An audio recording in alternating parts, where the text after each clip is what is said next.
katika eneo za magatuzi mengine matofauti yanafanyika. Mwaka jana sio mwaka huu, na mambo yataenda vizuri. Mimi nawahakikishia wakati mipangilio ya housing development itaanza kufanya kazi, wakati mipangilio ya universal healthcare itafanya kazi, wananchi wenyewe wataona ya kwamba rais huyu alikuwa anatupeleka vizuri, Bwana Spika. Kwa hivyo kwa hayo mengi, naomba kuunga mkono hoja hii ya hotuba ya rais. Asante sana, Bwana Spika. Honorable Senators, I now proceed to propose the question.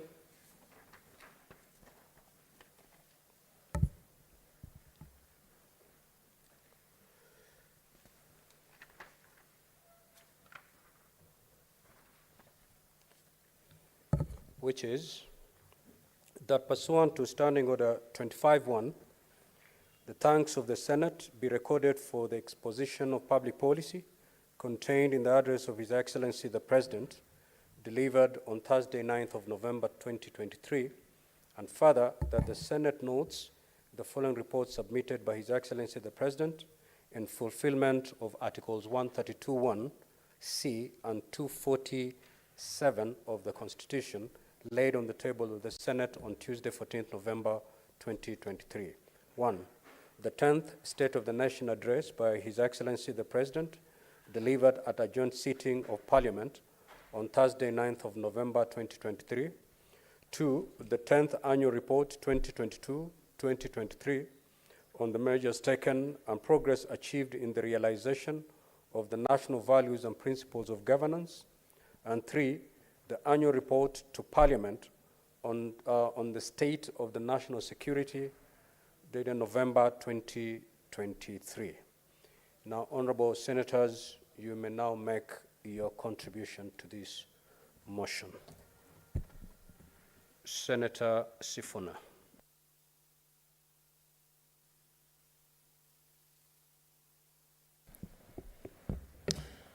Thank you, Mr. Speaker.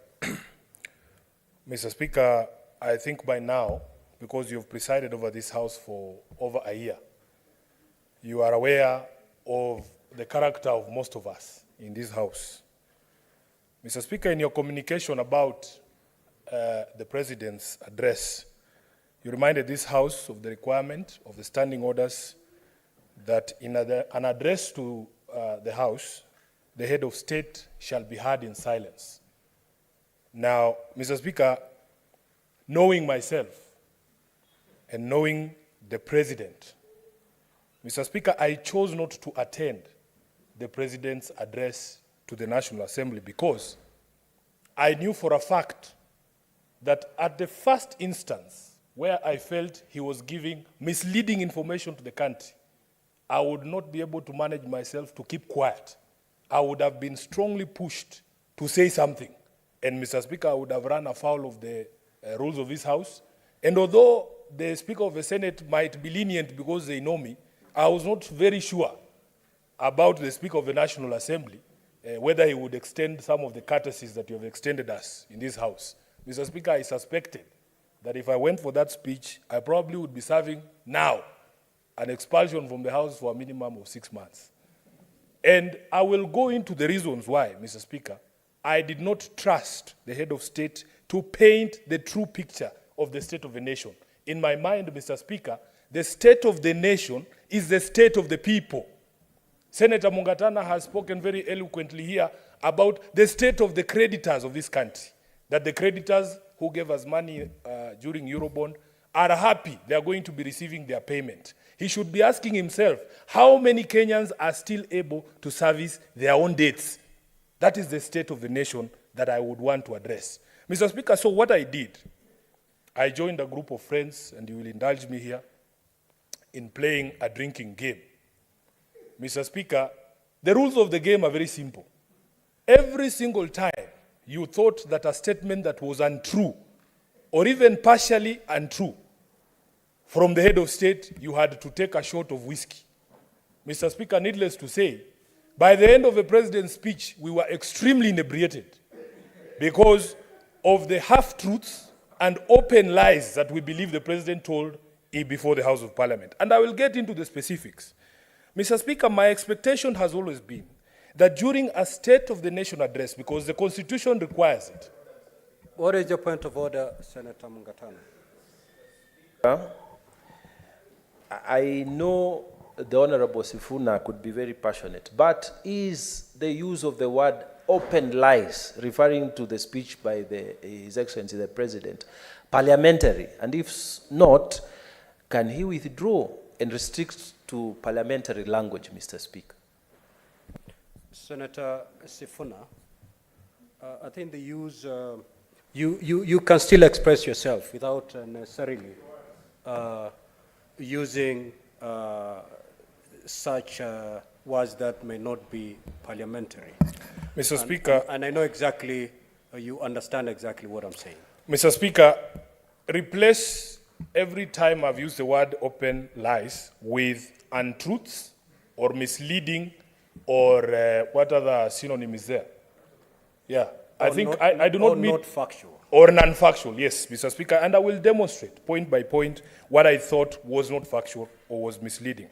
Mr. Speaker, my expectation with these speeches, ever since I became acquainted with the Constitution, is that you must address yourself to the steps taken, very specific, steps taken and progress achieved in realizing the values under Article 10. And I was specifically looking out for the address to address 3 values set out under Article 10. The first one, Mr. Speaker, is national unity and inclusiveness, which I will take together. Mr. Speaker, we live in an era where we are being told every single day that, in fact, if you did not vote for this government, you have no shares in this government, and that you should expect nothing at all. What I expected the head of state to do is to tell us that ever since those pronouncements have been made, I have taken certain steps to rein in members of my administration who might not understand what Article 10 speaks about when it speaks of inclusivity and national unity, and that we give an undertaking, or he gives an undertaking, that we will not hear about that issue of shareholding anymore. Mr. Speaker, the first untruth that I want to invite this House to agree with me that I encountered is in paragraph 9 of the President's speech, where he acknowledges that it is the duty of all of us as leaders to listen keenly and comply with the people's wishes. Now, that is where I took my first shot, Mr. Speaker, because I know for a fact that Kenyans have spoken over many, many policies that this administration has put in place, including the taxation measures that have been imposed through the Finance Bill of 2023, but this government has chosen to ignore the people's pleas and, in fact, to do the exact opposite of what the people have been asking it to do. Mr. Speaker, the other value that I wanted him to speak to is the question of the steps taken by his government and the progress that has been achieved in strengthening democracy. Now, here I went for a double shot, Mr. Speaker, and I will explain why. The first reason, Mr. Speaker, and Honorable Kalwale has spoken very eloquently about what their generation did in order for them to achieve the freedoms that we enjoy during this time, Mr. Speaker, including the freedom of speech. And I suspect, Kalwale, even the freedom of demonstration and the right to picket. I saw myself, leaders of the church, being bludgeoned here. As a child, I saw those pictures of Reverend Joya in the streets here being bludgeoned by police officers just because he was exercising his right to protest. This same regime, this same government, Mr. Speaker, is doing the very same things. In fact, this year alone, it has bludgeoned more people than Moi bludgeoned during the time for multi-party democracy. As a leader of the opposition, I know that I have a right under Article 35, a right that Boni and his generation fought very strongly for me to be able to express my disaffection with the policy of government by protesting, by picketing. Now, I don't know how I can define picketing for my brother, Honorable Khalwale, but picketing includes putting a sufuria on your head. That sufuria on my head is not the solution I'm proffering, because I had proffered a solution that at the moment, because Kenyans are going through a difficult time, Mr. Speaker, please retain the subsidies. Please do not increase the taxation on fuel. Those are the proposals that came from my mouth, Mr. Speaker. So that when you see me putting a sufuria on my head, that is not the solution. That is me picketing and drawing your attention to the solutions I'm proffering. But you have refused to listen to the people of Kenya. And yet the president would come and stand before the hallowed House of Parliament and say that he acknowledges that as a leader, he has a responsibility to listen to the people of Kenya. Mr. Speaker, contrary to what many people believe, I actually admire Senator Khalwale, because I have studied his history. You are some of the people who have inspired some of us to come to this house. We know your skills as a debater. But Mr. Khalwale, Senator Khalwale, sometimes I understand your position as a whip in this house of the majority. You are handicapped. Some things you don't want to say openly here on the floor or even in public gatherings. Senator Khalwale, those confessions you've made here, that in fact, in your stellar career as a politician, you have never been as unpopular as you are right now. And it is not because of your undoing. I honestly believe Khalwale has not changed. The only thing that has changed, Senator Khalwale, is that you are defending the indefensible. The people of Malinya, I can confirm, they still love their senator. But they don't agree with the policies of the government that you support. And I wish, Mr. Speaker, the same admissions that have been made by Senator Khalwale on this floor would come from the mouth of the president. That he acknowledges that, in fact, some of the policies that he has put in place have made his government unpopular because they do not resonate with what Kenyans want to do. Mr. Speaker, let me now come to what I consider untruths, misleading statements about the state of the nation. Mr. Speaker, the president spoke about many things. And these matters have been fact-checked by many people, including reputable media houses here, on if indeed what he was saying is true. Let me start by the easiest, because, Mr. Speaker, outside there, I'm known as the permanent representative of the people of Kenya on matters of unga. And it is because, as a lawyer, I think I am an authority on food. Mr. Speaker, the president said in his own speech that a packet of flour, maize meal, is now retailing between 145 and 175. And he added a very clever rider, depending on the brand, down from 250. Mr. Speaker, I want to submit to this House that that statement is in fact not true. I have conducted my own research in supermarkets here in Nairobi. The average price of unga is still 200 shillings for a packet of 2 kgs. And this is something, because we host you here in Nairobi, you are welcome to do. Mr. Speaker, in previous arguments, I have tried to convince this Senate that, in fact, the definition of food security includes a reference to people's preferences. If, for instance, my household has been eating jogo, unga, and I was buying it at 100 shillings, and it goes to 250, you cannot then try to convince me to start buying another brand that I have never heard of, that I don't know where it comes from, that now buy this one because it is 150. The preferences of people have to be included in food security. You cannot therefore tell us that depending on the brand you want, you can buy unga at 100. I can assure you, Mr. Speaker, any single thing in this country is contraband, including some of the liquor that we undertook or took during the president's speech in that famous game I've been referring to. There's an industry that has sprung up called Kariobangi, light industries. We cannot vouch for the authenticity of everything, but Kenyans can expect quality from certain brands, and that's what they go for. Mr. Speaker, we were told about the question of subsidizing the price of fertilizer.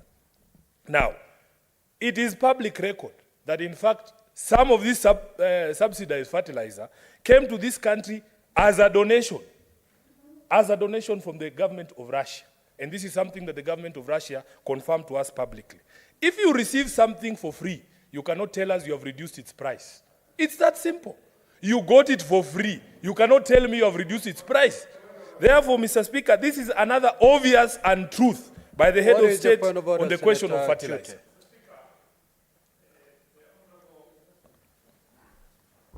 Honorable Senator is misleading this House. He is talking about free fertilizers. Can he provide evidence, table this evidence before this House? Senator for Nairobi, can you substantiate your claim? And if you cannot, you proceed to withdraw it. Mr. Speaker, I will request for time to table evidence from the speeches from the leadership of the Federal Republic of Russia, that they in fact gave a donation of fertilizer. So when do you intend So to- give me time. You can give me until tomorrow. I will Until table tomorrow. it. Absolutely, Mr. Speaker. Let me proceed to something else that I consider. What is the point of order, Senator Boni?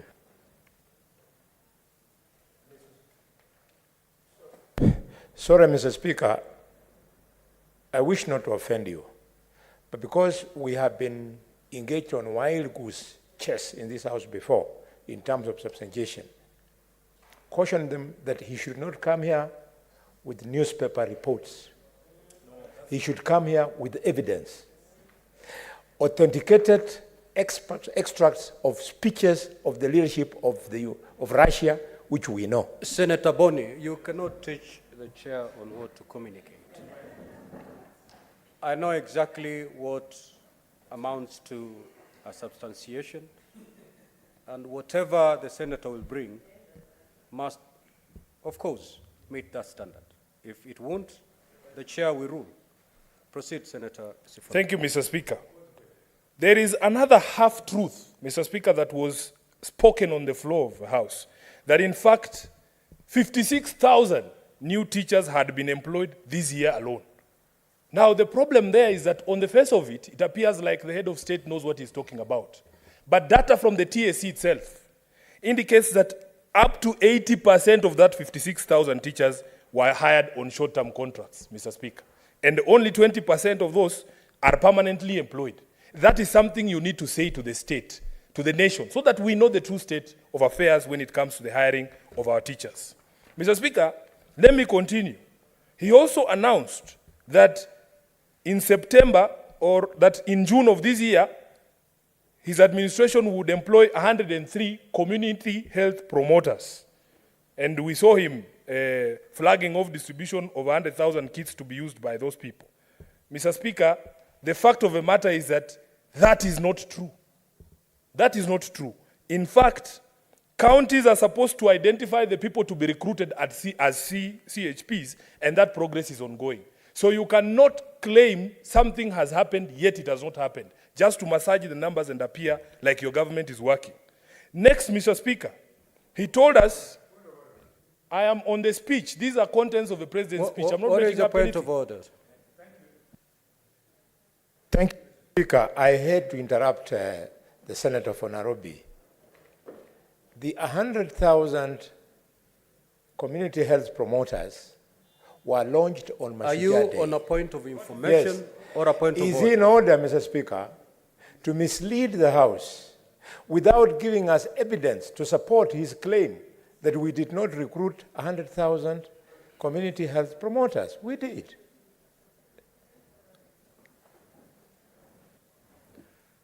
Mr. Senator Speaker, Sifuna, is your assertion factual?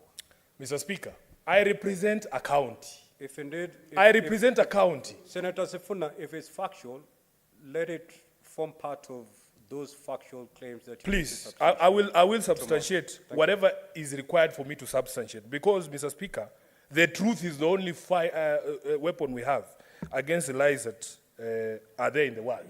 Mr. Speaker, let me go to the question of recruitment of healthcare workers. Told us 20,000 healthcare workers have been employed. This one is also not true. In fact, the reports we have are that only about 1,200 interns were deployed to hospitals since the beginning of the year, not the 3,394 that the president spoke about. Let me conclude, Mr. Speaker, on the question of Wi-Fi hotspots. And this one, if you want me to substantiate, I will take you to the hotspot. We were told that he has set up Wi-Fi hotspots across the country, including here in Nairobi County, in markets such as Muthurwa and city markets. This one, I will just invite you to carry your devices to city market. It is walking distance here, Mr. Speaker. And you will see that, in fact, those things do not work. Finally, Mr. Speaker, the famous one of Hustler Fund. Senator Sifuna, are you Yes. saying it wasn't, it's not working or it wasn't provided? Mr. Speaker, I have told this House on previous occasion that, in fact, I was there. I have 20 minutes. Mr. Speaker, I was present with the CS for ICT at City Market on the day of the launch. Weeks later, I was being called by traders there that thing no longer works. And that is the current situation today. Mr. Speaker, let me finish with the question of the Hustler Fund. First, people need to understand one thing, that what Mama Mboga needs is the purchasing power of their customers to grow or to be retained at the level at which it was. It is pointless for you to give Mama Mboga a loan to expand, quote unquote, their business, and yet you are raiding the pockets of our customers in a way that it is impossible for them to spend money at Mama Mboga's stall. Number two, Mr. Speaker, the CBK data shows that the default rate of the loans borrowed under this Hustler Fund is higher than the ones of commercial banks. Mr. Speaker, of the 10.2 billion shillings that is outstanding. What is your point of order, Senator Veronica? The Senator for Nairobi, Senator Sifuna, in order to indicate that the default rate is as he's reading. Should he not issue substantiated reports, Mr. Speaker?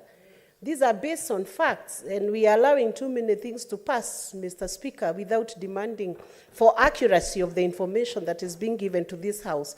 Mr. Speaker, the Senator for Nairobi would need to substantiate that fact on the Hustler Fund and the loan repayment and the default rate, and also substantiate the fact that the Wi-Fi's are not working, Mr. Speaker, sir.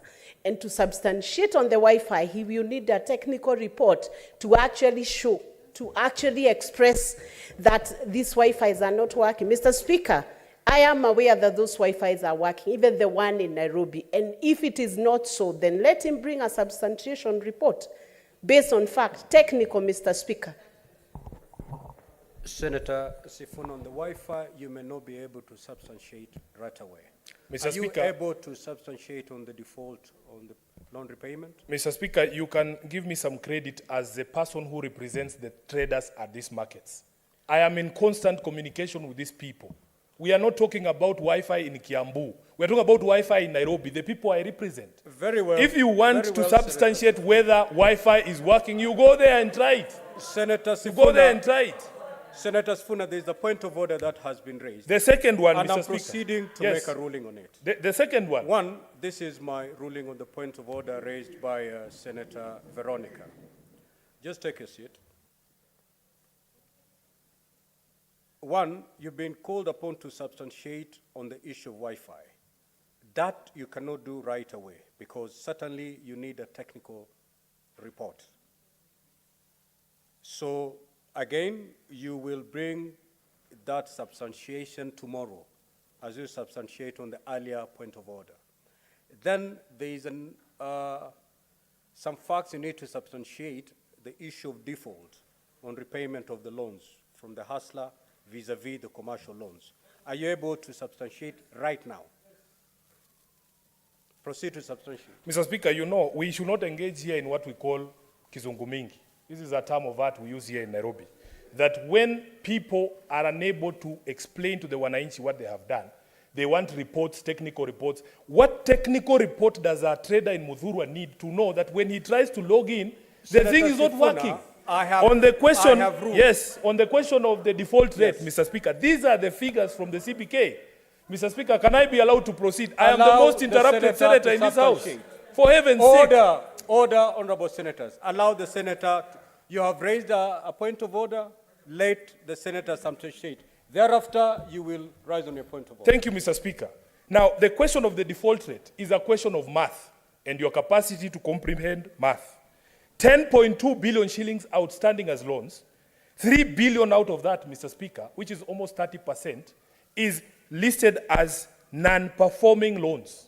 Now, you don't need to be a genius to know what non-performing loans mean.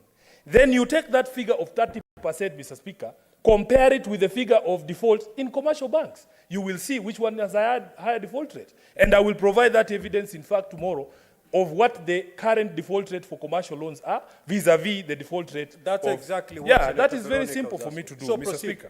So, Mr. Speaker, let me conclude. What is your point of order, Senator Kinyua? Mr. Speaker, the Senator of Nairobi cannot assume or pretend, Mr. Speaker, he monopolizes Muthurwa market. The President of the Republic of Kenya William Samoei Arap Ruto, represent those people. They voted for him the way they voted for him. So he cannot pretend by saying, every time he's standing here to speak, Mr. Speaker, to say, I represent those people. They call me every day. They call the president as well. They call us as well, Mr. Speaker. What is your point of order? The point of order, Mr. Speaker, is 105, Mr. Speaker. He's misleading this House. Senator Sifuna, in reference to the people of Nairobi, you have to know that the people of Nairobi voted for 6 leaders. All those 6 leaders represent the people of Nairobi, including His Excellency the President. Kindly proceed. Very well, Mr. Speaker. It is also important for you to note that of the 6 people who were elected in Nairobi, I received the highest votes of those 6 people, including more votes than the president in Nairobi. So I speak for more people than him. Mr. Speaker, let me finalize by saying, unfortunately for me, I don't get the privilege of putting, televising my telephone conversations with the traders in Muthuru and the traders in the other markets, Mr. Speaker, like the president was pretending to do. But the truth of the matter is these people communicate with their leaders. Let me finalize, Mr. Speaker. Senator Sifuna, you need to start using parliamentary language. What's unparliamentary? You know, when you say the president was pretending. Mr. Speaker, that was obviously a staged call. Everybody can see in the video. It was a staged call, and we should call it for what it is. Senator Sifuna, I'm guiding you. If you proceed in that manner, you know exactly what will befall you. Proceed. Speaker, let me finalize by addressing the question of some of the reasons that the president gave for what tribulations Kenyans are going through. And Mr. Speaker, for the first time, the head of state acknowledged that events outside of Kenya have a bearing on the state of the nation. And he cited the Ukraine war. And Mr. Speaker, of late, we are hearing that, in fact, the war in Gaza might even affect the prices of fuel. This is a radical departure from the position that the president took during the campaigns. He, in fact, dismissed any involvement or any role of outside events, including the war in Ukraine that began before the election, in the state of the nation. That he has chosen now to turn and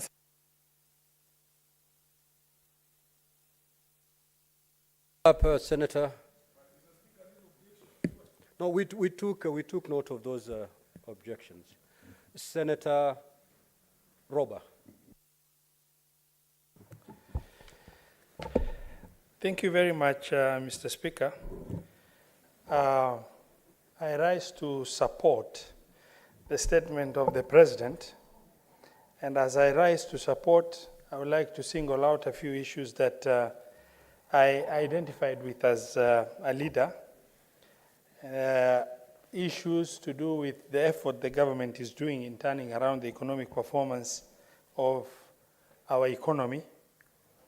The issues raised with respect to support given to fish sector, maize sector, tea sector, coffee sector, rice sector, potato sector, cotton sector, milk sector, among others. However, Mr. Speaker,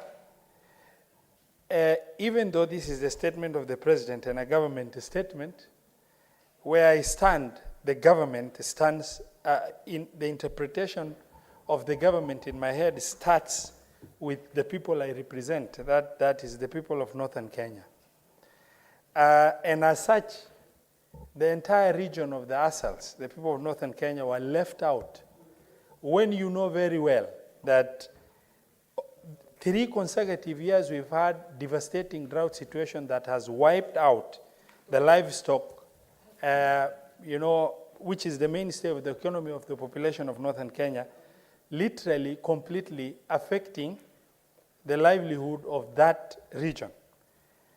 Now, Mr. Speaker, sir, as I support, I also need to identify a few issues that really did not identify very well with me and as a leader from the region. Mr. Speaker, while writing off of debt in billions have been discussed for various sectors, including the sugar industry and others, and which I support and applaud. But I am a bit concerned and extremely pained to get to find out that within the 14 months the government is in existence, the issue of devastating drought that wiped out the economy of that region has not been addressed, even to a minute extent. Mr. Speaker, sir, the President discussed the issue of Hustler Fund. It is a very noble undertaking that has largely impacted positively on the population of this region. However, Mr. Speaker, sir, the population I represent and other leaders represent are predominantly Muslims, and they shy away from getting access to any fund that attracts interest because of their faith. The Hustler Fund has not been appropriately adapted to address and so that an equal opportunity for the population of the entire country is availed for them to be able to take advantage of it. Mr. Speaker, sir, I applaud the efforts taken by the President in changing the entry requirements for the teachers training colleges in this country. As you are aware, Mr. Speaker, Northern Kenya has really been faced by perennial mass exodus of teachers as a result of insecurity and susceptibility to terror shocks. And as a result of the action of the President, Mr. Speaker, I want to stand here to confirm that Mandera Teachers Training College was able to instantly recruit 644 students who joined Teachers Training College, meaning for the first time in 11 years of devolution, we see light at the end of the tunnel that the susceptibility to terror shocks by the teachers training, the teachers sector, the teaching sector in our schools is going to be addressed and put to rest in the next couple of years. Hopefully, that is not going to be affected by what's happening. Mr. Speaker, the speech was very elaborate. It has captured many sectors, and I stand to support. However, I also stand here to discuss on the issue of 60 years after independence. Counties like Mandera are still undergoing power rationing. And that has not been discussed for what this government is going to do or was planning to do in terms of addressing, whether it is by way of mini grids or connection to the national electricity grid, so that the privileges and opportunities enjoyed by the rest of the country is also availed to the region like Mandera and other areas that undergo power rationing. Mr. Speaker, from time to time it has been discussed by the former president, the current president, on the issue of industrialization. But there are enablers of industrialization that need to be facilitated by the government. Two of those enablers is the road infrastructure, connecting that region to the national road network. The other enabler is connection to the national electricity grid, so that the price of power is equal or closely matches the national average in this country. And Mr. Speaker, it's very sad that as we speak, Mandera County is undergoing power rationing 60 years after independence as it is, and equalization fund that was doubted to address that has not been implemented. Even the appropriated equalization fund of 2022-2023 has not been credited to equalization fund account as it is, and as such we continue suffering with that situation.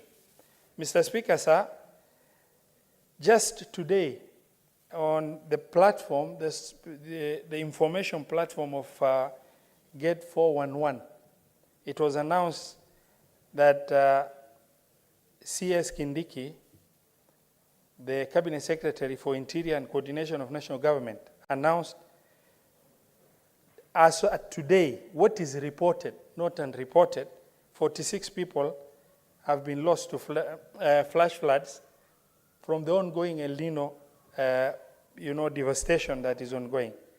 Mr. Speaker, sir, as we stand to listen to the President, and it's very unfortunate the President was misinformed, and he stood up to say that El Nino is no more, And I know the head of meteorological department has apologized for that misinformation. However, in the State of Nation address that is supposed to touch and create and give hope to population of this country, roads have been cut off in regions where we come from. And flooding has really affected hundreds of thousands of the population in our region as a whole. And the president's speech fell short of creating hope and discussing the impact or that El Nino phenomenon is causing in our region. Mr. Speaker, sir, I rise to support the entire speech as I share the gaps in the speech. And thank you very much, Mr. Speaker. Senator Crystal. Senator Sige.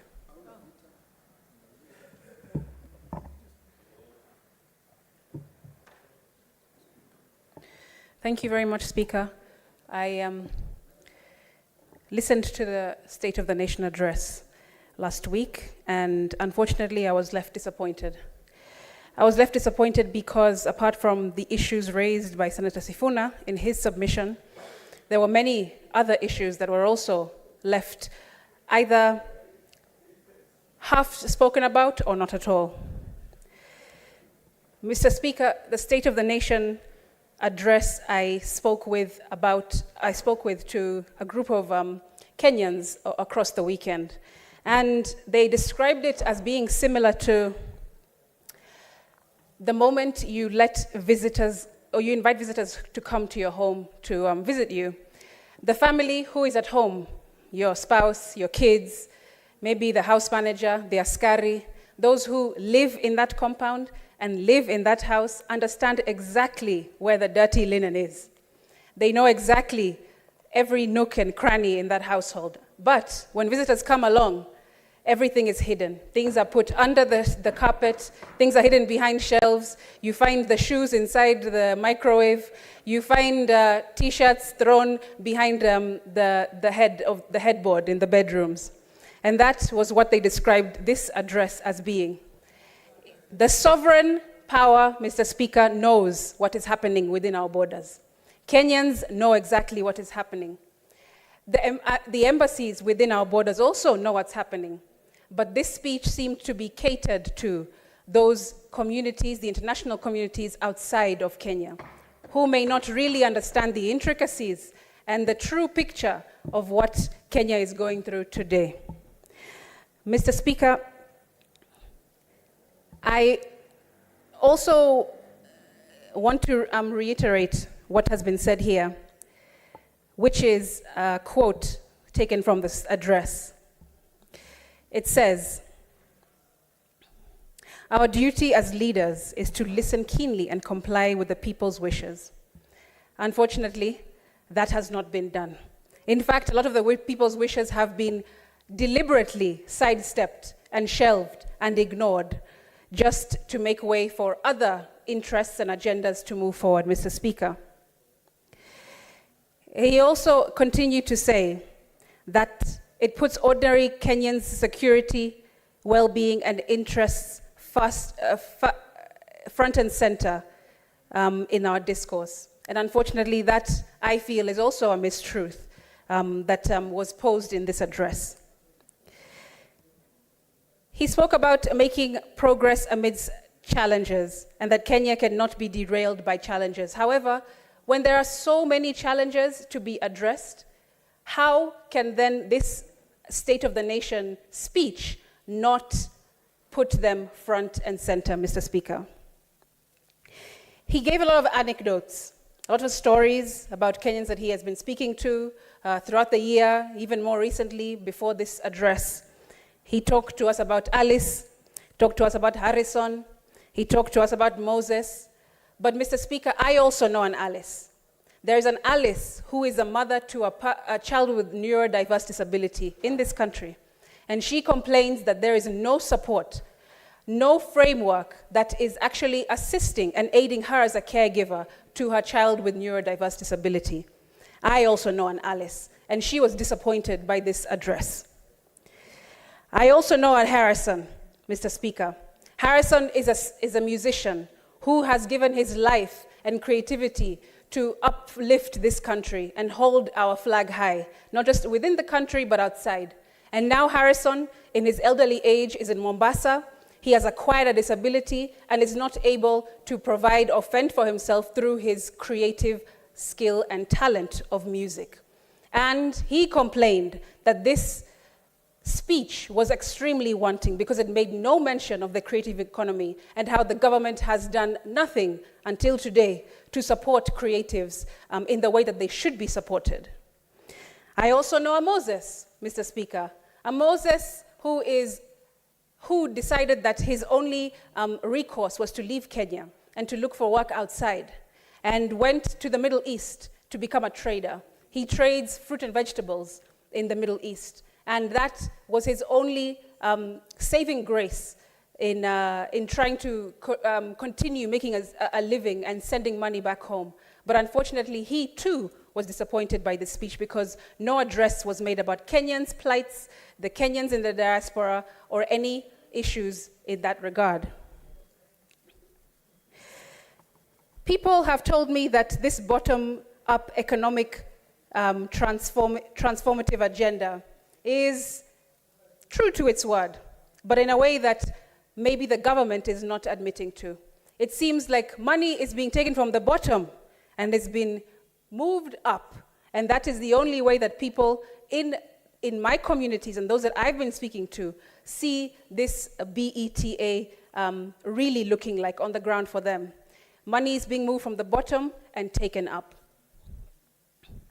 Mr. Speaker, there was no mention, once again, about disability inclusion and mainstreaming. Last year, when the President opened Parliament, he made no mention of disability matters, nothing about inclusion, nothing about diversity at all.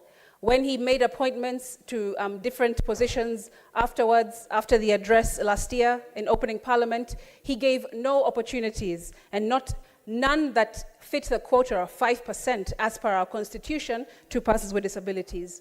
And last week in this address, he again failed to address the needs of persons with disabilities, the shortcomings, the steps that he has taken through his government to caretake for this very vulnerable but extremely powerful minority group in the country.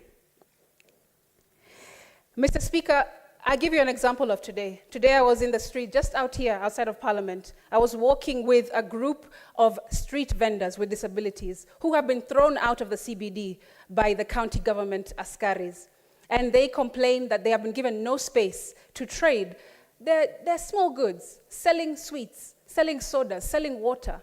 And our own officers in this county have been harassing them, have been frustrating them, and have pushed them out of the CBD, even though, according to our constitution, we absolutely have a right to be in these spaces and trading.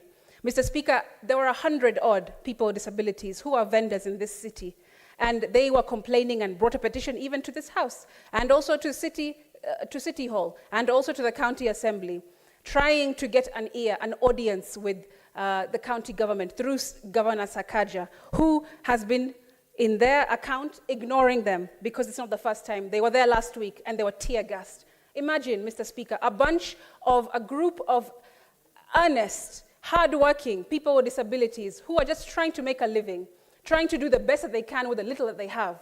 Because, as I said before, we have to work twice as hard to get half as far in this country and in any space in this world as people with disabilities. And still, what do we get in return? We get the boot from our own government and our own county government and our own authorities, telling us that we do not have space or time or the right to be in the CBD and trade. That was not addressed. And these are some of the issues that I wish, and unfortunately, have been completely ignored by the President and the executive in this address. Mr. Speaker, there was another place that there was no mention of, Mr. Speaker, that I'm disappointed in. Fuel, electricity, the national outcry regarding KRA in the airport. Nothing regarding the 2/3 general rule.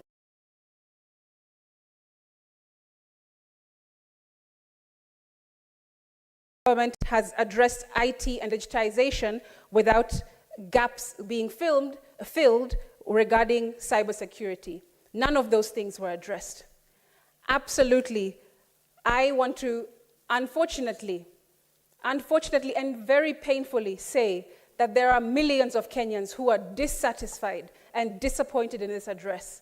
Mr. Speaker, it was extremely short. They say that it's the shortest address that has ever been given.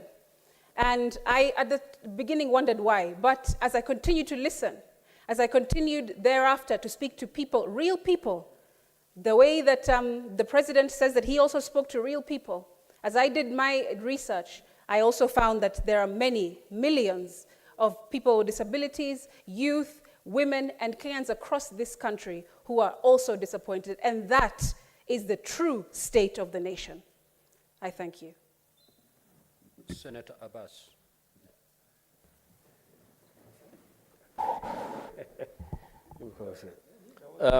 Honorable Speaker, thank you very much for giving me the position and allow me talking. Honorable Speaker, I want to support the speech of His Excellency the President. Actually, it was very commendable. It was well thought about and well spoken, short and precise. However, there has been a lot of concerns. When you go out there to the public, you can hear that the people of Kenyans were expecting that the President should have talked about, the immediate issues that really affected the life of the people of Kenya. I.e. that the fuel cost, the high taxations, the floods going. As you're aware, half of this country now is actually marooned by water, especially in northern Kenya. People have now been all stand all over. There's food scarcity now.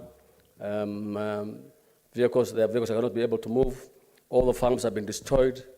Animals cannot even graze because everywhere it has been covered by water. And then I think we expected the President to say about the emergency issues, that interventions, that people are going to require support. You need to require, the Ministry of Transport to go there, and roads.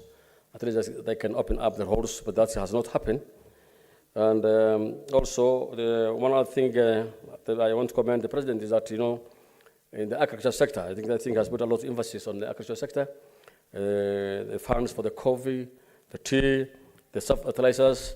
But one other thing that has been left out, in the pastoral areas, about 15 million Kenyans depend on livestock. And actually, livestock economy actually not well improved since independence. In the past, they used to have livestock banking systems. Animals have been sold on time. People used to pay their school fees. They used to depend on animals. But however, because of the current drought, many animals died and perished last time. But we expected at least a program to recover from the drought. That we expected that pastoralists of northern Kenya expected them to be at least be told the way the farmers in the coffee farmers and the maize farmers have been given subsidies and given supported. We also expected that we should be able to get some subsidy, support, financial support, where people's livelihood can be regained. People the farmers are given animals to restock and money for restocking, drugs, because as it is now, because of the floods now, we expect a lot of the animal disease to occur. Rift Valley fever might not, I think it might be there. Many other diseases, livestock diseases, and even human diseases that we expect, people to get a lot of issues, diseases to come up.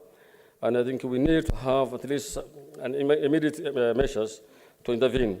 One other thing I want to talk about is actually that the timely debt to the government, I think that is commendable. That I think the President and the leadership of the government is under the leadership of His Excellency the President is taking so much concern on unpaid debts and accrued debts and all these things. And now that in the speech that we have been told that the President is saying that he's at least paying the money, the country is paying the money owed by the various donors and the various creditors. I think it's a very good move. This country is actually dwelling with a lot of debts, and we need to reduce our debts so at least we can be able to start fresh and be able to improve our GDP and our economy. One other thing is actually I want to comment is that the savings, the hustler fund, and all these things is a very good move. However, this has not trickled down so much in the rural areas, especially in far-fetched areas in the northern Kenya, that we are not beneficiaries of those things because of the religious aspect, and you know that these things involve some, what do you call, interest. And because of that, I think most of the people in northern Kenya are not benefiting out of this money. So I think we need to have a model that will be able to accommodate all Kenyans so that at least we can be able to, all Kenyans can benefit. One other thing I want to say is that, you know, transformation of education, that actually is actually a wonderful thing, because as we talk now, you know, because of the Al-Shabaab issue and these things, Kenyans, I mean the northern Kenya people, especially in Wajir, Mandera, Garissa, and Marsabit, never used to have teachers for the last, I think, almost 5-7 years. All the teachers who have been recruited have run away. But of course, as a result of the intervention, now we are able to recruit teachers now. And we are hearing, as my colleague said from Mandera, the senator from Mandera, that the council have taken up the initiative to train their own teachers. And I think now there are almost 2,000 students who have already joined the training colleges and universities. So at least by the time in the next 5 years, these counties will be able to have enough teachers in their own. I think this is a good move. I think one other thing is that I want to comment is that the cluster issues has been an obstacle to the training of teachers has now been moved, and subject clusters are not there now. Anybody with C+ can now do a diploma, and they think this has given us a leeway for us to train our own teachers and enough teachers. I think that's a very commendable thing. One other thing is these are actually raising concern, the student-centered financial support. This is a very good actual move. However, this has not been well done because we need to do more study. We need to see how effective this will be because I'm seeing there's a lot of concerns and complaints from the students who have joined university right now. They're all stranded and they cannot be able to pay their fees. Most of them are almost dropping out.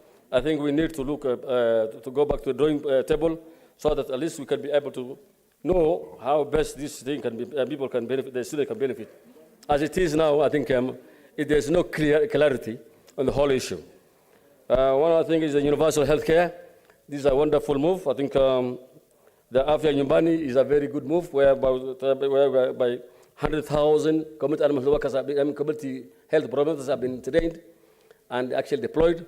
However, we need to give them at least enough facilities. You know, some of the areas in the northern part is actually so much undeveloped. The roads are actually a problem. Like this time, you can hear, this morning I was seeing in the paper that where a mother who was in labor had to swim across a river to go and listen, to get support to deliver. And I think so that mother has taken risk with her child. And I think that should have been in the river, and I was really impressed. But however, we need to get at least enough facilities to promote and to facilitate these health workers. One other thing is we need to them to the storage facility for those drugs should be provided. And all in all, Honorable Speaker, one other thing is actually that we need to address is actually this country needs to heal, this country needs to come together, this country needs to move forward. And I think that is an aspect that the President has not said much about it. And one other thing is actually the biggest challenge we have. If you go out today, this government is almost getting unpopular because of, you know, the high cost of living. I think the President should have addressed and actually said at least how we want to handle this, the high cost of living. With those few remarks, I beg to support. Senator Muma. Thank you, Honorable Speaker, for the opportunity to contribute. Honorable Speaker, can Senator Cherargei and sit down? He always causes chaos when he comes to this house. Honorable Speaker, this is a very important issue. Senator Cherargei, who purports to love the President, should listen in when we are making our comments on this speech. It's very, very important. Honorable Speaker. Senator Cherargei, what is your point of order? Mr. Speaker, you know 105 on responsibility of facts. Is it in order for Senator and temporary Speaker of the House to state that another senator can cause chaos in the House. Mr. Speaker, sir, can she use parliamentary? Is it in order for a temporary Speaker to call out a senior ranking member of the House by saying, Mr. Speaker, that I can cause chaos in the House? Is it in order? Could she use a better language, or she is excused from when she's on the seat and when she's speaking, Mr. Speaker? Can you rule out of order? Senator Muma, can you use parliamentary word when referring to senior members of this House? Thank you, Mr. Speaker, and I hope the senior members, the ranking members, will not disrupt debate in the House. Honorable Speaker, the State of the Nation speech. Honorable Speaker, I hope my time is being saved. Senator Kinyo, what's your point of order? Mr. Speaker, I'm standing on standing order number 105. Mr. Speaker, I listened to Senator Muma saying that Senator Cherargei, who pretends to love the president, should sit in and listen. So I'm wondering, how does she know that she loves the president or not, Mr. Speaker? Should substantiate that, Mr. Speaker. Honorable Speaker, I didn't say pretends, I said purports. So I'm sure it is up to him to tell the House whether he loves the president or not. I would know, I have no way of telling that. Honorable Speaker, can I proceed? Honorable Speaker. Order, Senator. The Senator will be heard in silence. Honorable Speaker, the State of the Nation address is a constitutional requirement. Senator Cherargei, what is your point of order? We need to leave Senator Muma to... I hope you're saving my time, please. Stop her time, Mr. please. Speaker, you know the procedures of the House we must stick to. When the Speaker orders you to withdraw and apologize, the good senator has not, she has just continued making others say, I would have expected her to request that the word chaotic should be struck out from the answer. That is the fair process of... Very well, Senator. Yes, that is what I am requesting. It's not a very hard thing I'm requesting so that it does not reflect on the answer. Mr. Speaker, and for the purpose of record, I love the president more than Jesus Christ. So you don't need to get worried. Honorable Speaker, I would want to withdraw the word chaos, causing chaos, and replace with the word disrupting the House. Very well. Which I did. Honorable Speaker, the State of the Nation address is a constitutional requirement on accountability by the presidency to the people of Kenya on how the government of the day is carrying out its responsibilities in relation to the people of Kenya. Mr. Speaker, particularly how the government is ensuring that the values and principles provided for in Article 10 are being taken care of. Mr. Speaker, in paragraphs 9 and 10 of the President's speech, he reiterates this responsibility. In Article 9, he said the transformation of our economy is not only desirable and important, but it is also necessary and an urgent. And the people of Kenya have made this clear at every opportunity. And he continued to say our duty as leaders is to listen keenly and comply with the people's wishes. Mr. Speaker, how I wish that you would lead by example, by listening to what the people of Kenya are saying at this time. I would have hoped that the president, at the time he was reading the speech, would have listened to the cries of Kenyans about the cost of living in this country. Honorable Speaker, in Article 10, he made reference to the citizens' freedoms and fundamental rights. He did not speak to the whole stretch of it, but we know that the entire of Chapter 4 guarantees certain rights to the citizens of Kenya. Honorable Speaker, among these rights are the basic rights to ensure that people live in dignity. Mr. Speaker, the state of the nation is that many families are not able to make ends meet. The state of the nation is that many families are not able to educate their children anymore because levies have been put on since this government came in place that have made it difficult for many families to afford tertiary education, to afford secondary education, to afford primary education. Mr. Speaker, the state of the nation at the time we spoke is that we have rogue departments that have decided to levy taxes left, right, center that are making the poor poorer and stressing those who are doing business in Kenya. Mr. Speaker, to increase the charges on a birth certificate, on an identity card, on marriage certificate, on death certificate, on acquiring of a passport, on reclaiming citizenship for Kenyans who are born abroad,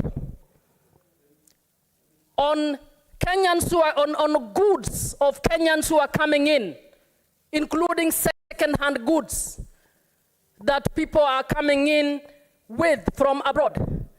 Mr. Speaker, that is where the state of the nation is. Kenyans are being taxed left, right, center, whether they are dead or alive, whether they are in the womb or in hospital. That is the state of the nation, Mr. Speaker. I would have loved to hear the President pronounce himself on this issue, particularly on why the Department of Immigration has decided to, without following due process, levy charges on fundamental rights. Mr. Speaker, access to the ID is a fundamental right. Paying 2,000 for an ID will make the difference as to whether a child will go to university or not. Our children are finishing Form 4. Many of them will need to acquire IDs. Many of them will require those IDs before they get help. What this government has done is to say that if you come from a poor family, forget about university education. Mr. Speaker, that is the state of this nation. Mr. Speaker, many businesses are closing. Many businesses are crossing over to Tanzania because they cannot afford the taxes in Kenya. That is the state of this nation.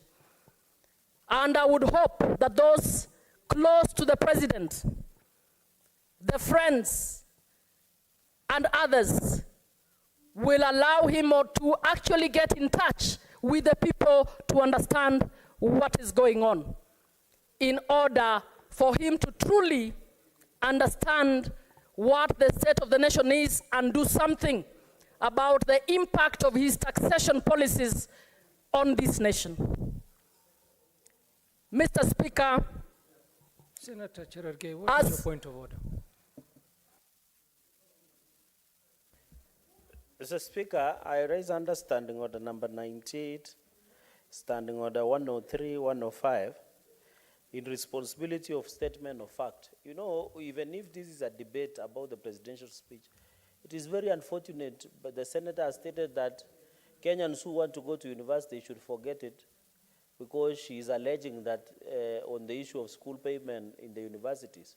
Yet she is fully aware that the university model or the university payment model is being reviewed. Is it in order to allege that the government is not allowing people to go to university simply because they do not have money? Yet Higher Education's Loan Board, like 2 weeks ago, Mr. Speaker, sir, money was released for students who are ongoing in various universities. Is it in order as a responsibility? And number two, she has alleged that businesses are crossing to Tanzania.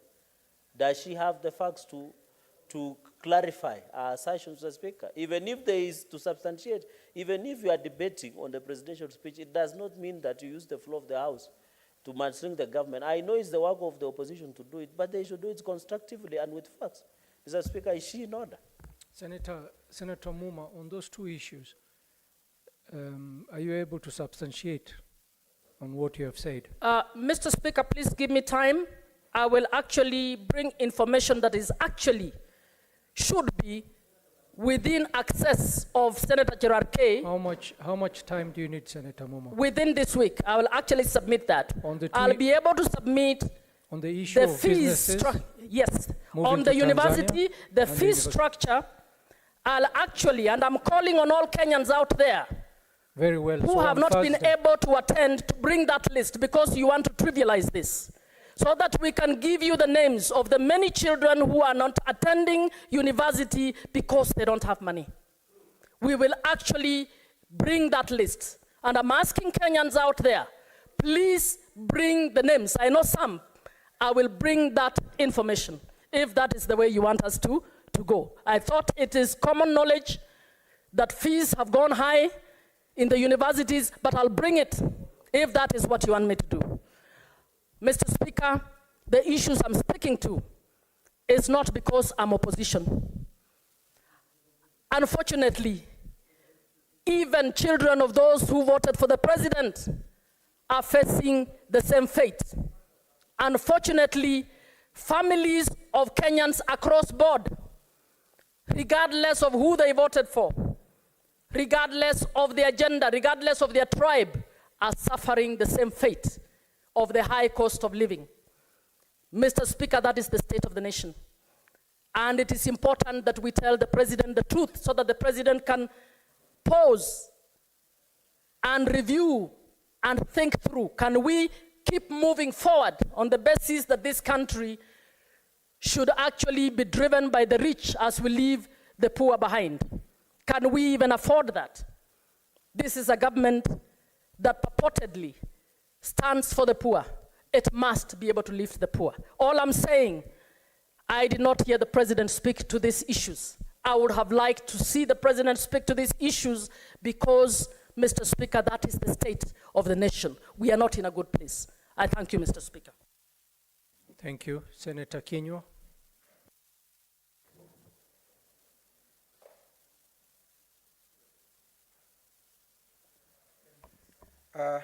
Asante Bwana Spika kwa kunipa fursa hii. Kuanzia mwanzo nataka kusema ya kwamba naunga mkono mswada huu, Bwana Spika, ya hotuba ya Rais wa Jamhuri ya Kenya. Bwana Spika, na ijulikane wazi, Rais mwenyewe alisema kinaga ubaga. Yeye anajua ya kwamba maisha ni mangumu. Ndio, lakini kuna ile mikakati ambayo imewekwa kuangazia kwamba Wakenya hali yao ngumu ya maisha inazingatiwa, Bwana Spika. Kwanza kabisa, Bwana Spika, bei ya pembejeo, Bwana Spika, imepunguzwa kutoka shilingi 7,000 Bwana Spika mpaka shilingi 2,500. Bwana Spika, kisa na maana ya kufanya hivyo ndiposa bei ya chakula iweze kupungua. Bwana Spika, wakulima hivi sasa sehemu zile ambazo tunategemea sana kwa hali ya ukulima, Bwana Spika, wamesema ya kwamba wameweza kupata mazao maradufu, Bwana Spika. Na ni kweli, Bwana Spika, ukiangalia sehemu nyingi unaona ya kwamba Mungu naye alitujalia kwa mvua, Bwana Spika, na mazao yameendelea kuwa mazuri, Bwana Spika.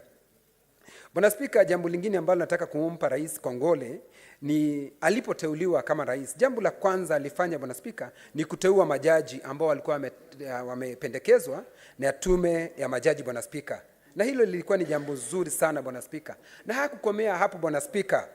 Aliendelea na askari polisi wetu ambao Bwana Spika hawakuwa wakijitegemea, walipewa hela zao wenyewe waweze kuwa wao ndio wanafanya mipango wao wenyewe Bwana Spika, bila kutumia vile ilikuwa hapo awali Bwana Spika, wakienda katika taasisi zingine za serikali Bwana Spika ndio waweze kupata hela zao.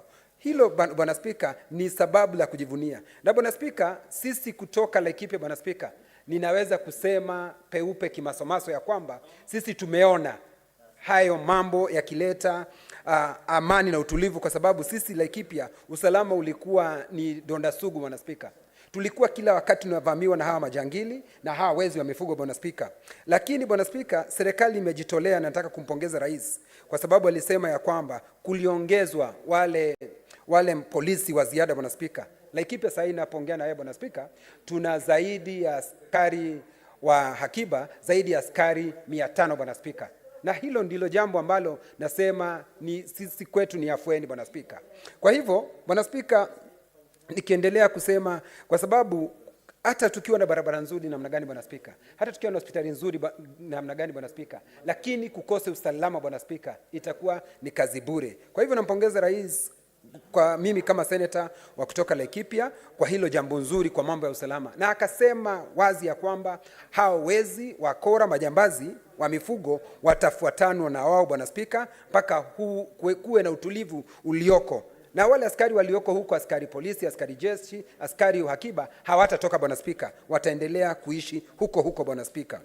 Bwana Spika, jambo lingine ambalo napenda kupongeza ni ya kwamba tayari kulikuwa kumechukuliwa, nchi hii yetu ilikuwa imekopa pesa ambazo ndugu yangu Mungatana alisema Eurobond Bwana Spika. Na rais alisema vizuri kabla hata ya siku zake mwezi wa 6 mwaka ujao Bwana Spika, yeye amesema ya kwamba Disemba hii Bwana Spika, tayari serikali ya Jamhuri ya Kenya italipa dola milioni 300 Bwana Spika. Hilo ni jambo ambalo tunaona serikali inaendelea kuwa thabiti Bwana Spika, kwa sababu Bwana Spika, hawezi ukalipa deni ikiwa wewe si thabiti Bwana Spika. Kwa hivyo Bwana Spika, na ni vizuri kulipa madeni yako Bwana Spika ulionayo Bwana Spika, kwa sababu tayari tulikuwa tumechukua zaidi ya dola bilioni 2 Bwana Spika. Bwana Spika, kwa rais alihakikisha wakati tulipokuwa tukizunguka Jamhuri ya Kenya tukiomba wananchi kura Bwana Spika, rais alisema ya kwamba atazingatia jambo linaitwa Hustlers Fund Bwana Spika. Na wakati huu tunapoongea na wewe Bwana Spika, zaidi kama mwezi jana Bwana Spika, zaidi ya bilioni 36.8 zilikuwa zimechukuliwa na wananchi wa Kenya Bwana Spika, hawa ambao tunaita hustlers ama walala hoi Bwana Spika, tayari wakichukua hela hizi na zinasaidia katika shughuli zao za biashara Bwana Spika. Na vile vile wameweza kuweka akiba ya zaidi ya bilioni 2.3 Bwana Spika. Kwa hivyo Bwana Spika, mimi napongeza vile ambavyo rais alikuja kupatiana hotuba yake na kulenga mambo ambayo ameweza kufanya na mambo yale ambayo serikali inaendelea kufanya Bwana Spika. Hakukomea hapo Bwana Spika. Kwa mambo ya elimu Bwana Spika,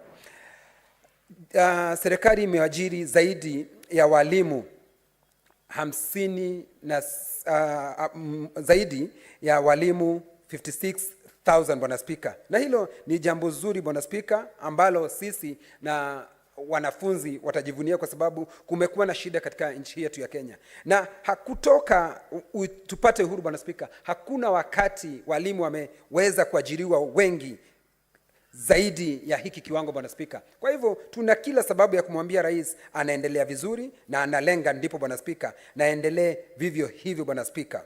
Bwana Spika hajawacha mambo, kwa sababu alisema tulipokuwa tukitembea Bwana Spika na tukiomba kura kwa wananchi ama wakati wa siasa Bwana Spika, shida iliyoko kubwa na ndio ukweli, shida iliyoko kubwa katika Jamhuri yetu ya Kenya ni wa vijana wetu Bwana Spika kukosa ajira.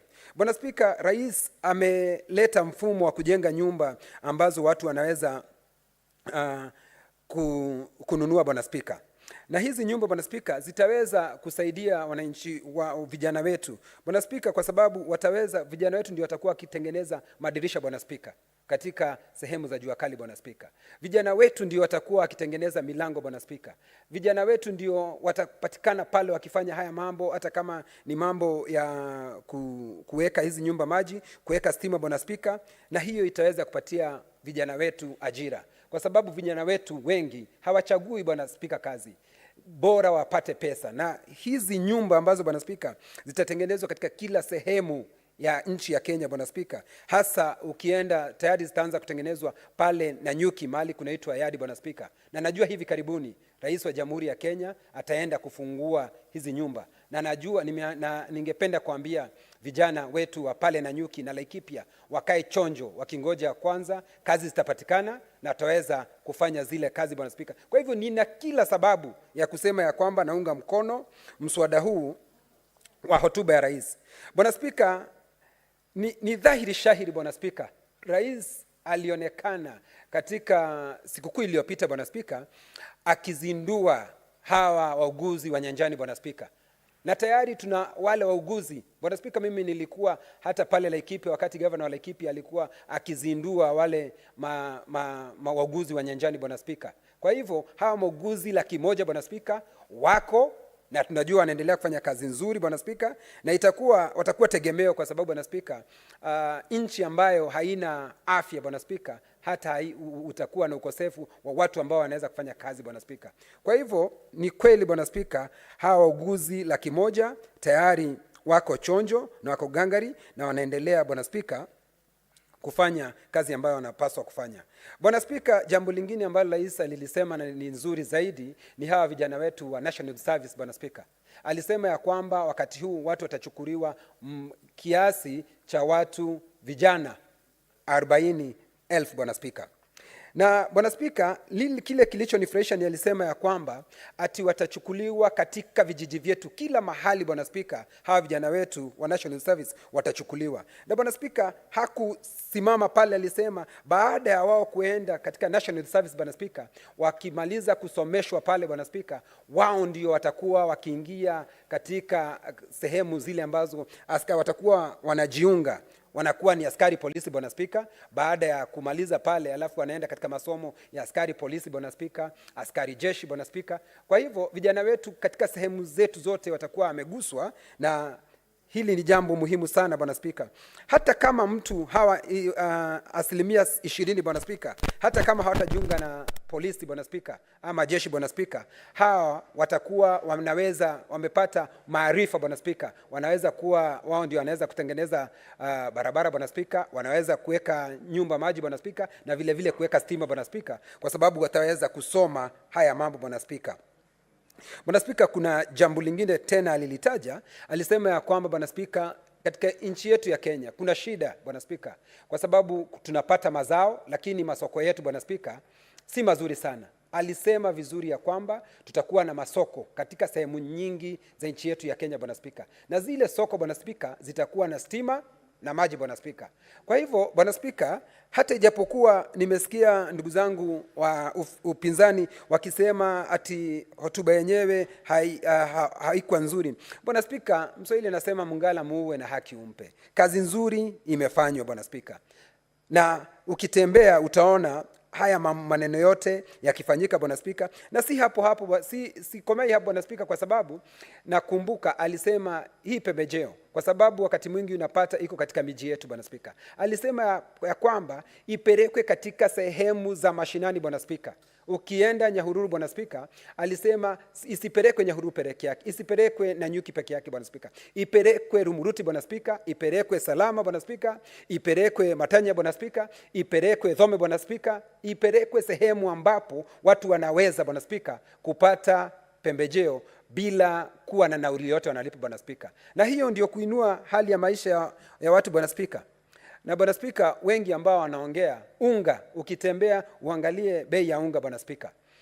Ni vizuri alisema ya kwamba inategemea ni unga upi Bwana Spika, ni unga upi ambao wewe unausema Bwana Spika. Kwa sababu wengi ambao wanaongea hapa Bwana Spika, mahali wananunua unga Bwana Spika, ni hawa ni mambo jenye Bwana Spika, hawa si wala lahoi Bwana Spika. Kwa hivyo ni vizuri waangalie mahali ambapo rais alisema, na mimi nataka kukomesha hapo na kusema ya kwamba Bwana Spika, naunga mkono na sema ya kwamba vile ambavyo rais alisema tuendelea kumuunga mkono Bwana Spika, na wananchi wa Kenya waweze kupata afueni Bwana Spika. Nashukuru Bwana Spika.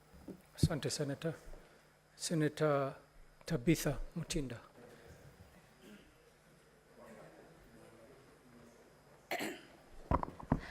Thank you, Mr. Speaker. And I want to rise by saying that I really do support and appreciate the address of the President, His Excellency Dr. William. To me, to start with, is that the address was just very to the point in terms of even the timeline that the President was able to use, and direct to the main issues that we had been able to promise Kenyans during the campaign period. He did not even get off the things that so much we had not deliberated, but it was very much focused. It was a very well-formed address, which he was able to put it and put it across very, very well. Let me start by appreciating the fact that the President, even way before the address, we have seen that he's been able to move across all the 47 counties, ensuring that there's equal development. This is because all Kenyans are paying taxes and are eligible to equal distribution of resources and services to this country, because it is in their right. I've had colleagues from the opposition today speaking and trying to bring the issues of shares and trying to indicate that Kenya Kwanza government has tried to just offer services to the regions that were able to support them, which is totally not the case, because we've seen him actually in the western region, whereby, of course, we did not fetch much, but equally distributing and looking at the blueprints in this region, ensuring that development is given as required by the law. Mr. Speaker, I note, even before I point out some of the issues that the President was able to address, I do note that very sadly that our colleagues from the opposition have been very negative and stated the reasons, some of the reasons that they could not attend the address last week on Thursday, pointing issues right, left, and center. But then you wonder, why would a whole honorable member who has been elected to represent his or her own people in different regions not create time then to have an opportunity to speak with the president of this country, a president who is a president of everybody, who interacted with everybody on Thursday, as we saw, who was also having different talks with different members on different issues in this country. And if the opposition in this house are very, very genuine as they try to claim, then that is the time they would have sat and had an opportunity to discuss with the president on the different issues that they felt were not addressed. That is what a leader does. One thing I want to appreciate is that I know that they were very keen to listen to the progresses, and then they listened to the president because he's the president. And if there were loopholes, if there are areas that had not been touched, it was the best time to come, because they have access as members of parliament, unlike the voters maybe who have minimal access. They have had a very great access that day to meet with Dr. William Ruto and have different discussions. As we saw, members were trying to have that. So the point of trying to lie, trying to sadly tell Kenyans at this time that they were comfortably seated and drinking and whining, yet they are trying to claim that they are here fighting for the cost of unga for the Kenyans. It is sad. It is sad. That is the time they would have used to ask Dr. William, why have you not done this, or why have you not done that? Then at that time, at that platform, they would get a response that they would then communicate to their people who actually put them in these different offices. One thing that made me very proud as a woman is the issue of the healthcare promoters. We in this House and the National Assembly were able to pass the Universal Health Care Bill, Universal Health Coverage Bill, which had different acts in terms of the digital health, among others. And I'm happy because the president, during the, was it Mashujaa Day, was able to commission over 100,000 healthcare promoters with also equipment. And this happened across all the 47 counties. Why I say I'm happy and proud is because most of this job has been undertaken by young women. And so they were able to have an opportunity, and also the president promised that the national government, also in collaboration with the county government, is going to set some kitty, some amount that they are going to give them and reimburse them, the healthcare promoters. And it is a good progress, because a healthy nation, then a wealthy nation. And these are achievements that are highly being achieved also through the bill, the health bill that was passed.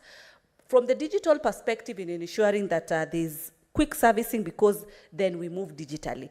At the same time, matters of the amount that is supposed to be paid for healthcare, you find that both the people who are able, in a position to afford, and those ones who are not able to afford, then it gives an opportunity whereby everybody is covered. Article 43 is very clear in terms of emergency, medical emergencies. From next year, as it's going to kickstart, then you'll find that a Kenyan is eligible for emergency health at that particular moment. Mr. Speaker, the issue of judiciary allocation, 3 billion allocated to judiciary. At the same time, the appointment of the 6 judges. This is a big achievement for us as Kenya Kwanza, and ensuring that judiciary is independent, something that we've seen, and something that even this House respects the court rulings. Mr. Speaker, digital transformation. I've had some comments in terms of, oh, it's not happening, it's not here, because you just want to sit and drink and depend on hearsays, not even being factuous, because you're in a position to afford even bundles. So you use those bundles that you can be able to afford to deal with rumors. You are in a house that you are able to get facts and reality. And we've seen how the digital hubs have been implemented, all still across. And they are continuing to be implemented, which is something that is going to create job opportunities for our young people. And this is something I want to urge the opposition to try and look at some of these things in a very positive way, so as to encourage the young generation that even voted for you, so that they can be able to have an opportunity to make extra cash, because these are stations, these are areas that they can be able to make income as required. We've seen the e-government services. As we speak, we started with about 300 e-government services. As we speak right now, and the president was able to point out, we have over 13,000 services. And at the same time, the government is still continuing to ensure we have more digital services in place. The beauty of it was agriculture, Mr. Speaker. Of course, food security is a very important key issue. And us as Kenya Kwanza, we focused on the cost of production. Because without focusing on that and reducing the cost of production, then the end product or the service that's supposed to be rendered becomes expensive. And one of the elements and the products has been the issue of fertilizer, that our colleagues have tried to negate, because I don't know if they don't do farming or which area they belong to. Because when a cost of fertilizer comes from Kenya shilling 7,000 to where we are at 2,500, even if you've not so much gone to school, this is natural, that you can be able to know that you need the basic skills to ensure that you maximize your farming productivity, so as to ensure that there is food security. The cost of unga that they refuse today. Then how will you know if your work is to sit back and drink from morning to evening, and you don't even have time to go and go, because when you go back to your house, your meal has been prepared. You do not even know, and you don't have time to go and find out. We are coming from a 250 cost of unga today, and it's ranging between 150 to 180. That is the range. But how will you know? Why don't you want to understand? Why don't you want to come and face the president himself and ask him and tell him, this is like this or this is like this, so that he can be able to respond? You disappear. You go wine, you go drink, and you think that is going to build and give Kenyans the right answers. As I wind up, Mr. Speaker, the issue of housing. I'm happy because as a Nairobi delegate, job creation. I've attended one of the groundbreakings of the housing project in Nairobi, and I'm happy to state, even before this house, that the local manufacturing, the Jua Kali associations, they have been brought together so as to ensure that they are given the first priority of the local supplies in this country, be it the doors, be it the windows, whatever is needed that can be produced locally. That opportunity is accorded to them. That business is according to them. Lastly, Mr. Speaker, the Hustler Fund. We had the president said very clearly that he was able to communicate with one of the beneficiaries of the Hustler Fund. Hustler Fund is something that we went to our voters, talked to them and got to understand what is the problem. They were able to say the challenges that they get through the Shylocks. And we were able to focus on Hustler Fund. Hustler Fund today, as we speak, we have 36.6 billion, which has been disbursed. We have 2.3 billion, which is on savings, and we have 7.5 million, which we have repeat customers, meaning it is working well, it is helping Kenyans. They are able to also increase their credibility levels. These are big achievements that we've been able to have and ask, and I want to wind up by asking colleagues from the opposition, use the opportunity that you have as a parliamentarian to talk to your president directly, so that all the questions that you felt that were not addressed, they can be addressed. Stop hiding in clubs, in bars, in the name of that you could not listen to the president, and get the right answer so that you give your people the right information. Thank you, Mr. Speaker. Thank you, Senator. Senator Mohammed Chute. Thank you very much, Honorable Speaker. I know we don't have much time, but let me say today, Honorable Speaker, in support of this motion, the President's address, Article 131, 1C and 240 of the Constitution elaborates that the President should have a State of the Nation address.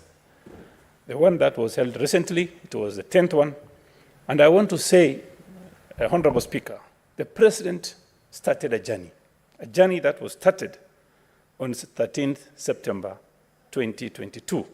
And subsequently, that journey gave us a retreat on 16th and 17th of September 2022. In that retreat, I want to say the President passionately and convincingly talked about some very important issues. And I want to say those issues are deep down in my heart, and I really appreciate that retreat. He talked about universal health coverage. He talked about deposit at NSSF, and he talked about affordable housing, among many others.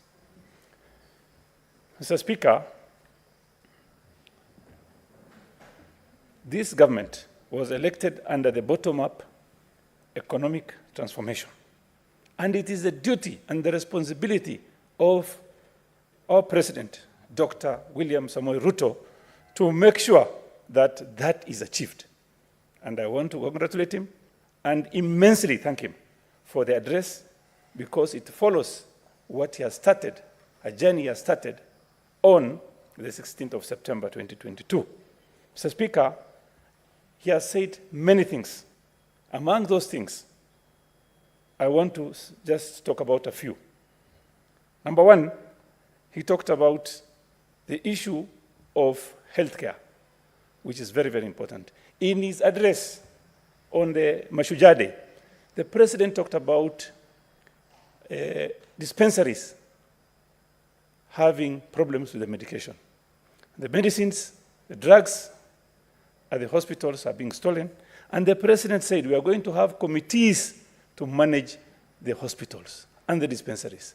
And that is a very important aspect. And the people, and especially Marsabit, are talking about this a lot. Mr. Speaker, the other thing he talked about is about judiciary. He talked about judges, that is very good, and he talked about 3 billion shillings. Mr. Speaker, the 3 billion the President is talking about is an excellent way of trying to make sure that the judiciary is independent and free to do their work. But the problem we have, if you have looked at my statement, today's statement, I talked about courts not being finished, and we have especially Marsabit Court, which has been under construction for some time now, and we need to know what has happened with the 3 billion shillings. And it's not only in Marsabit, in many areas, in many counties, they've not finished the projects. Mr. Speaker, the President talked about fertilizer, which is also very important. Mr. Speaker, I have a farm in Naivasha, a place called Indabibi. My major crop is beans and maize. Mr. Speaker, we planted maize, we got fertilizer from the government, we bought at an affordable price, and instead of harvesting 4 bags, we harvested 7.5 bags per acre, which is very good incentives from the government. And the other issue the President raised was about 300 million, which is going to be paid to settle the 2 billion Eurobond money. That is very important because it is going to help us in getting affordable credit also. The other issue, Mr. Speaker, the President raised is about affordable housing. Mr. Speaker, affordable housing, about 2 weeks ago, I talked about affordable housing, and I've been talking about affordable housing. The President, in his desire to give the people of Kenya affordable housing, he tried to make houses affordable by introducing free land, free taxes, and free transfer fees. Mr. President is doing well. But the problem we have, Mr. Speaker, is I talked about scam 2 weeks ago. Scam, in normal dictionary, is fraudulent or deceptive act or operation. Why do I say it's deceptive and fraudulent? What is happening if you look at the motions we have, we have issues about Buxton.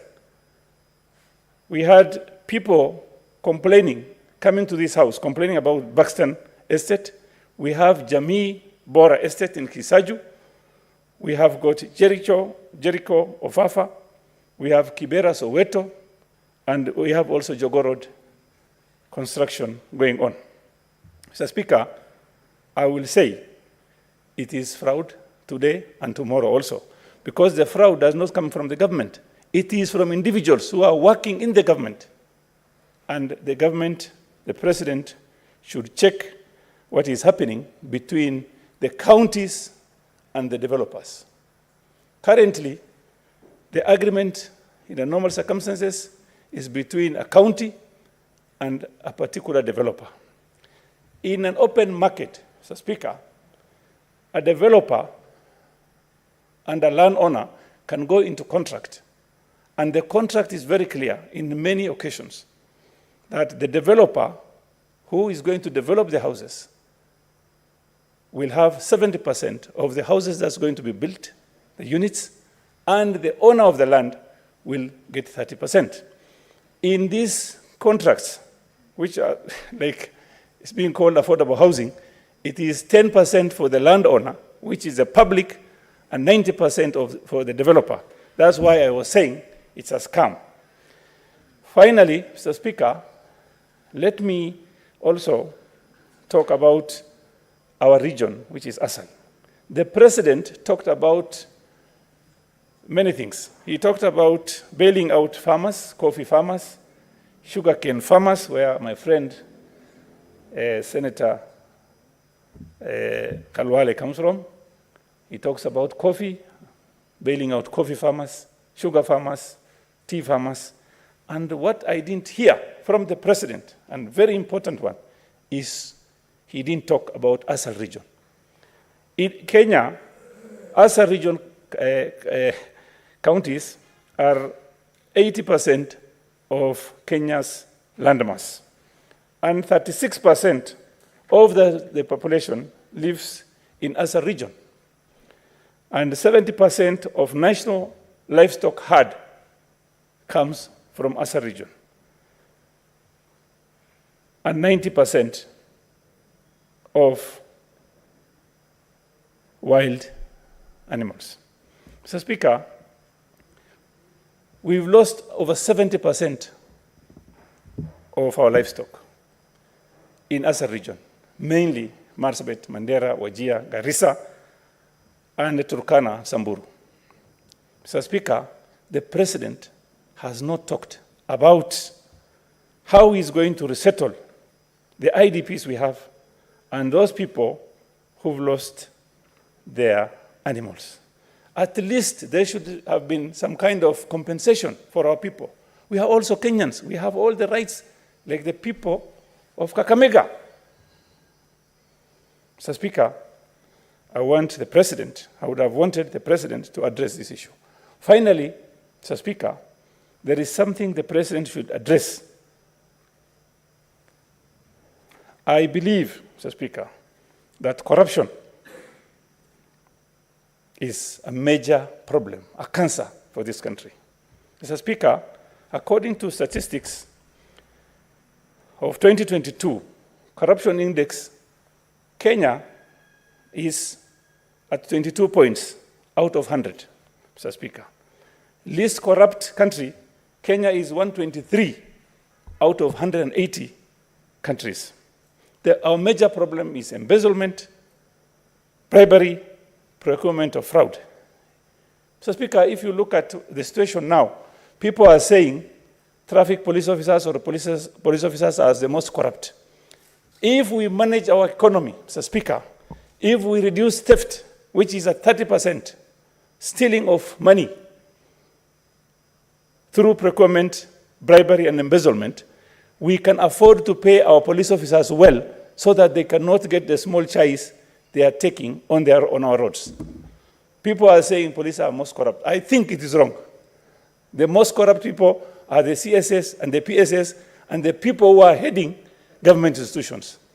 If they are not going to steal the 30%, that will make Kenya, at least police officers, to get more salaries, and the corruption they are talking about, or bribery, will reduce. Finally, Mr. Speaker, I beg to support this motion. But I should ask also the President not to forget the Asa region of Kenya, which covers 80% of the landmass of this country. Thank you very much, and may God bless you all. Thank you, Senator Chute. I presume that you have concluded your motion. That is quite okay.